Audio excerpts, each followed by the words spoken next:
Get the house. The house. So last time there was a pony wall right here. We've gone ahead and removed that. As you can see, not much done over there, but we have gone ahead and taken the rest of the drywall down from the fireplace. This wall, the drywall has been taken out on the top side because we're going to be removing the wall from here up, making that like a breakfast. And right here we've taken out the pantry. You can see, taken out the island also that wasn't taken out yet.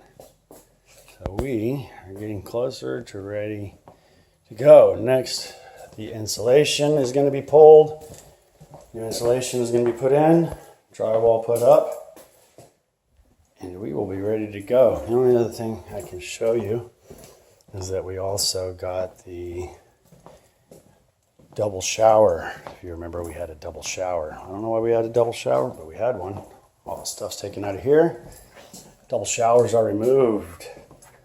So there's a shower there and a shower there. You can see at some point there was a tub. They decided they didn't want the tub, moved it over. That is an improper drain line for a shower because a shower and a tub have different style of P-traps, but I digress.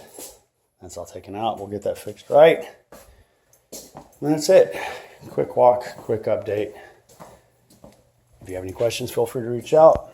Jeff at the Valhalla Ventures, reguideservice.com, REIGUIDESERVICE.com. Find me on all the social medias. Goodbye.